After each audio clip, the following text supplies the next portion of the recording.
Aman Jabi has worked in Silicon Valley for 28 years. His background includes work on deep technologies that are involved in the new digital prison system being designed by big tech. In 2020, he moved to Montana and became a whistleblower, warning the public of the very real threat about to be unleashed upon us all, known by many as the Mark of the Beast system. Aman explains how accepting the digital ID is the basic premise behind it all. So by default, a digital identity implies that you are always in a digital prison.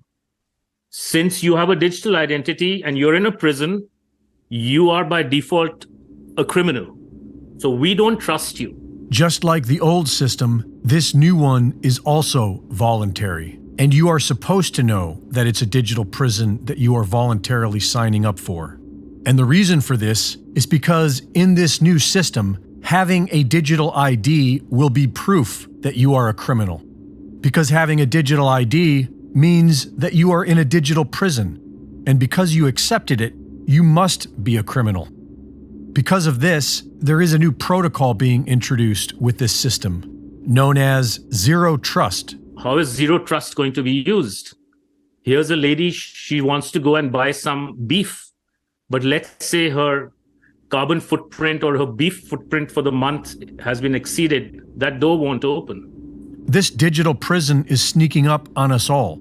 There is no need for an implanted chip because everything is being done with facial recognition, which is already plugged into the entire system. America already has more cameras per capita than communist China, and our social credit score is already being logged. All we need at this point is a series of events that lead us all into having to make the choice of either accepting the new digital ID or saying no. Since the COVID lockdowns, new state-of-the-art LED lights have been replacing streetlights in cities throughout the West. Aman explains that this is all part of the plan. These lights will be connected to everything, including your phone and your car. And in new cars, that includes 16 different cameras with LiDAR and sonar. These lights are being outfitted with LED incapacitators, which is a light technology that was first announced 15 years ago, back when it caused enough brain damage to make a person sick. Another strange weapon in the final stages of development is able to mount an all-out barrage on the optic nerve. The LED incapacitator was developed under the auspices of the Department of Homeland Security for the purposes of creating what we call a non-lethal defense system. And this technology consists of a bright set of LED technology, light-emitting diodes, that is designed to create sort of temporary blindness, meaning temporary ability to not be able to see the person who we're trying to protect. If aggressors caught in its bright pulsating glare don't shield their eyes or turn away quick enough, temporary blindness isn't the only effect they'll feel.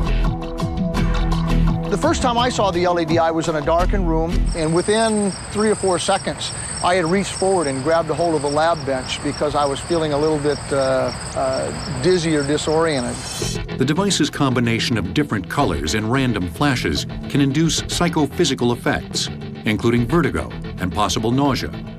It's been nicknamed the puke light. It's been 15 years, and our Silicon Valley whistleblower believes that this technology is now capable of killing people.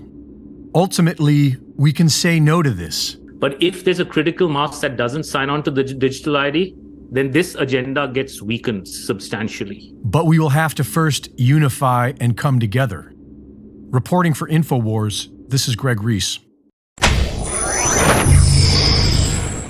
City into 5 zones and fine drivers to move between each area. So they sell this to you as, oh, we're creating all these livable cities, living locally for your convenience. But meanwhile, you're going to be fined to travel outside of that.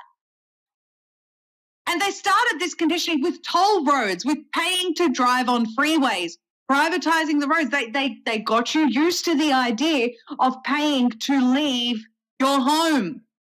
And they're doing it now in New South Wales, in the state of New South Wales. They're talking about paying per kilometre. They've discussed this in the state of Victoria here as well.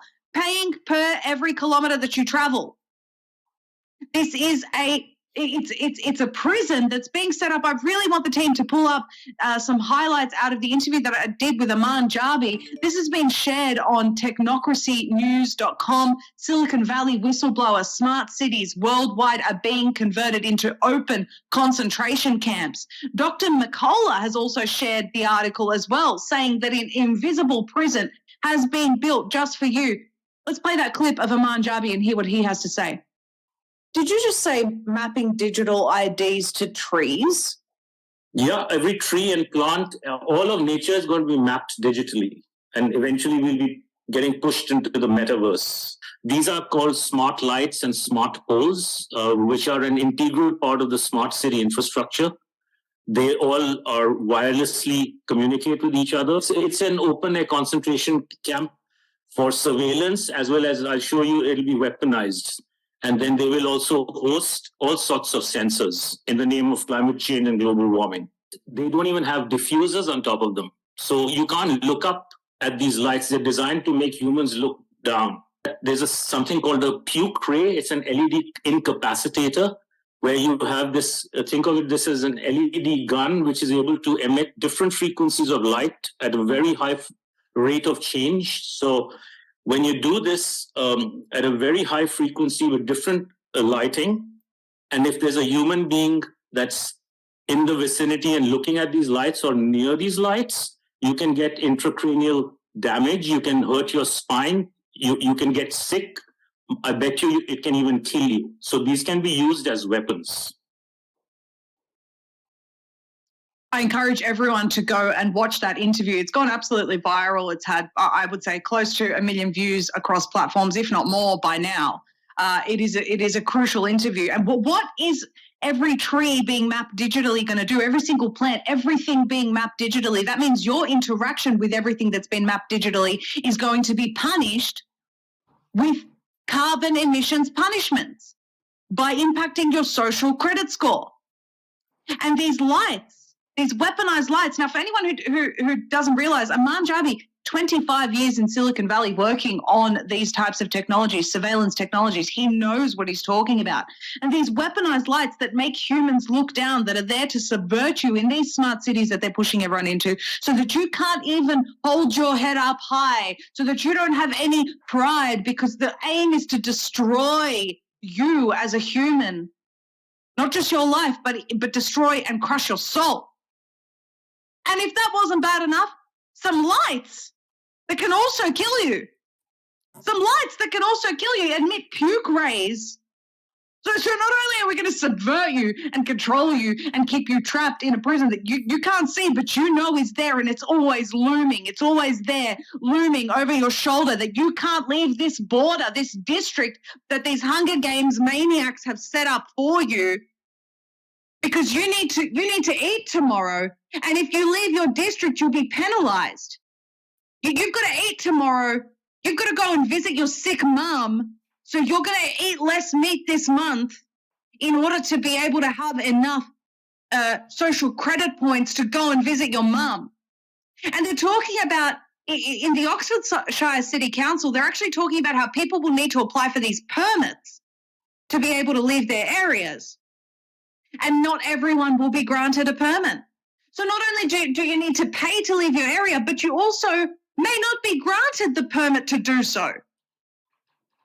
In Australia, they've started painting red big chunks of the road in red in rural areas, where I think they're going to lock people out or lock them into these areas when a crisis hits. And they've actually got cameras and surveillance set up at those very points that are going to limit people moving around. This is not a joke. These people really mean business when they say, or when I'm saying what they're really saying, which is that they want to lock you up in a digital prison.